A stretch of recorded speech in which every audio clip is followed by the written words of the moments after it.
Good morning. The title of my thoughts today is Love, Conflict, and Competition. I want to focus at first on the latter two, conflict and competition.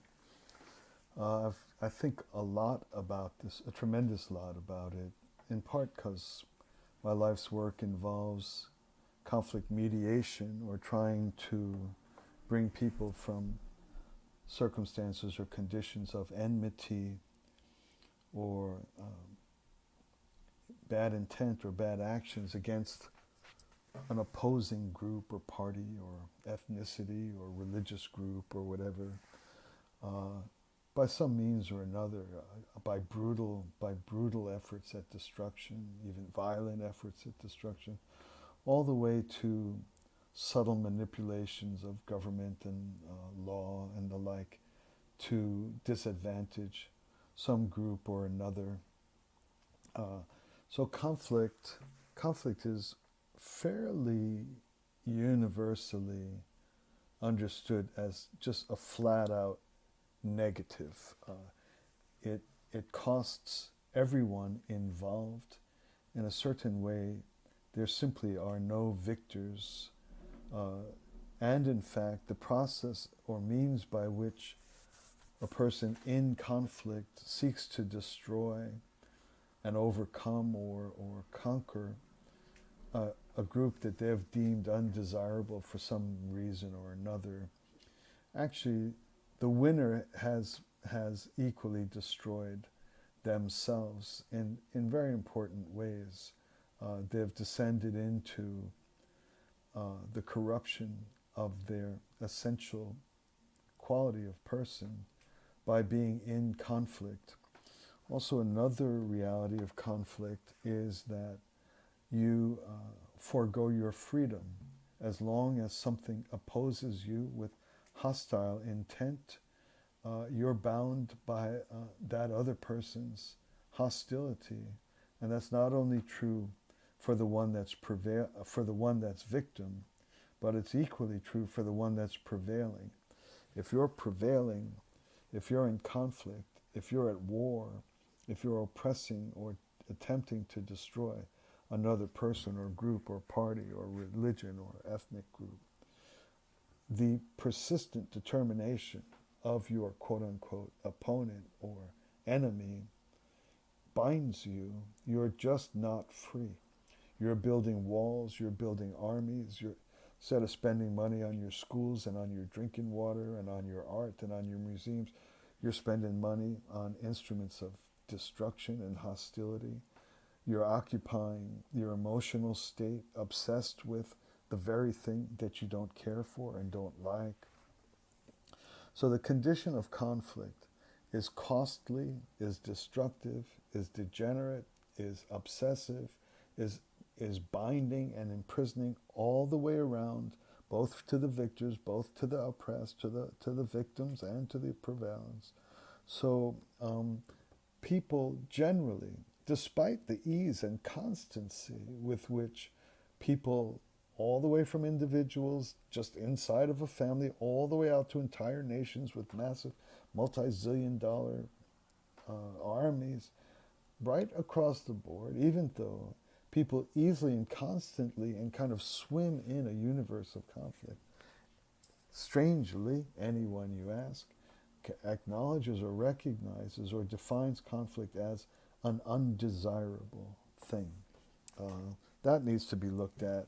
How can you have something that is universally to a person across the board, without exception, instantly identified as a negative, and something in which the vast majority of people on earth are in some fashion or another and trapped in?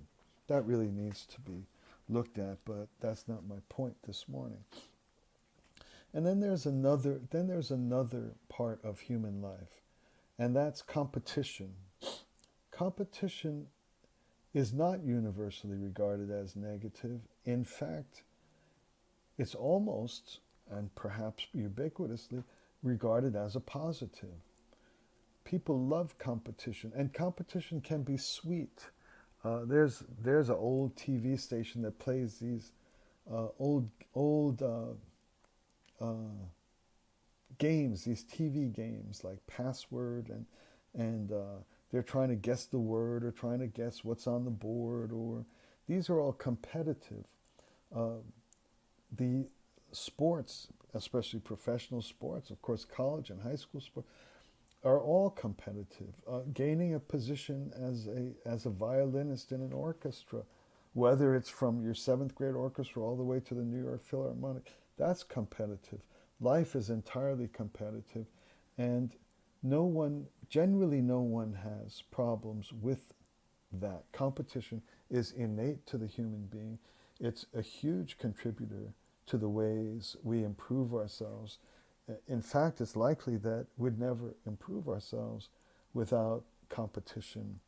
We watch sometimes brutal sports like UFC, sometimes elegant sports like golfing or the 440, in which no one's touching or harming or hurting one another.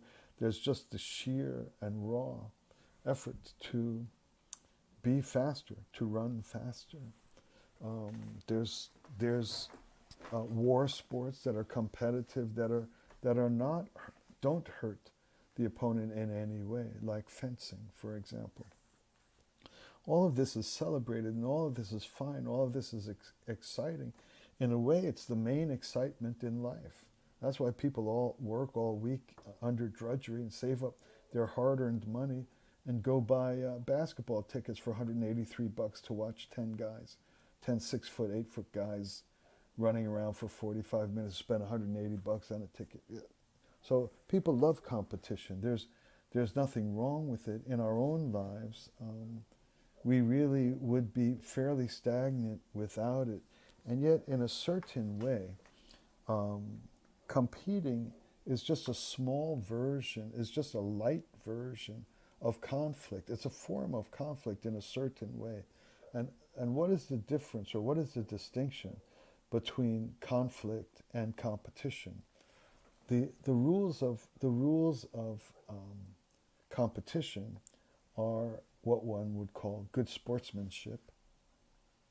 There's the word man in it. I don't know how to degenderize, but anyway, good sportsmanship. And play fair, and accept the outcome of the competition.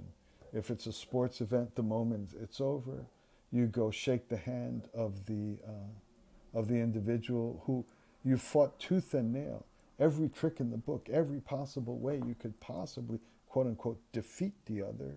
The second the game is over, you honor them. Even if you watch UFC guys, they hug tighter than a man and wife. At the end of all out, like violent assault on the person, like blooding them up, punching them in the face as hard as they possibly. And yet, when it's over, it's over. You respect and you honor and you're grateful for the competitive presentation of your opponent. And so the difference between conflict and competition has a couple of tiny rules. Play fair, and good sportsmanship. If you can keep those in place, then you are competing in an honorable way and in a good way, in a way that advances and improves your skills and your capacities. And so here's a small difference. And so people wonder, naturally, is our competitive nature that which leads to conflict? I don't think so. Because competition is healthy and conflict is unhealthy. So they certainly have an overlap and can have an overlap. But in my point of view, it's impossible to imagine that our competitive nature is the cause of conflict. Conflict is a sickness. It's a destructive disease which has nothing but negatives involved.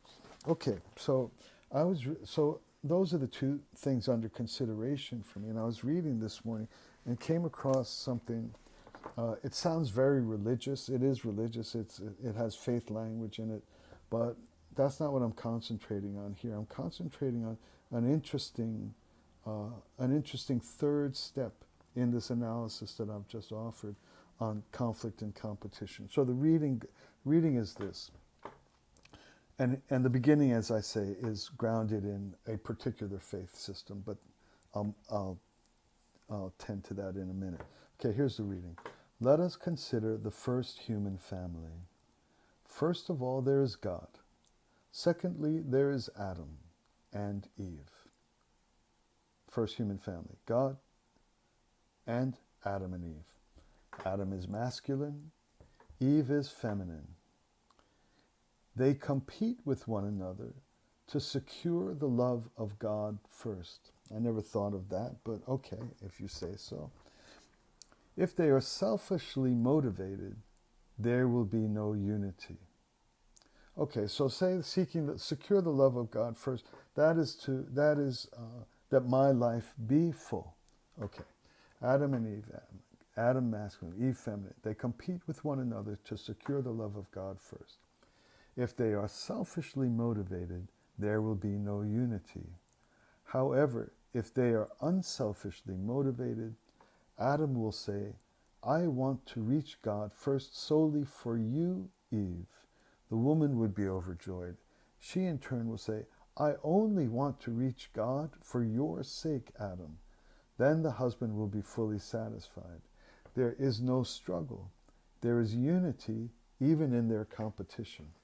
So this is what caught me by surprise or off guard, despite how much I think about the concepts of conflict and competition. I never thought of this one small little final element, that in the love of a man and woman, in the love of a couple, in the love of a boy and girl in love, their competition to be better than the other is just in order to be able to love that person more. So that which I'm striving to be has nothing to do with merely being the best. It has only to do with making the object of my love happy. That's it. And so if we were able to attain or acquire or live in or be built as solely oriented towards the positive welfare of the other, whether it's my wife, whether it's my child, whether it's even the person I'm fencing against, if that drive to be better and to win is not to vanquish, but it is that its fundamental drive is to be able to give more, do more, love more, help more, be more.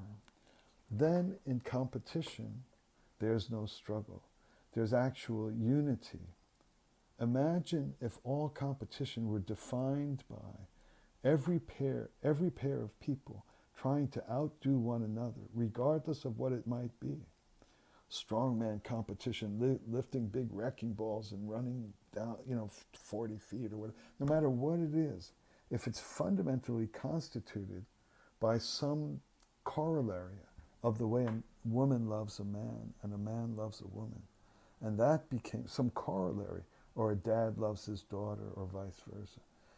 And if that became every part of any time I'm trying to outdo and outwin and win and prevail, then there would be nothing but not only the thrill and joy of competition, like watching competitive sports, like watching the Super Bowl, not only just the thrill of that, but on top of that, the explosive and radiant celebration that we're watching love happen in any of its forms. All right, thanks for listening. Talk to you again soon.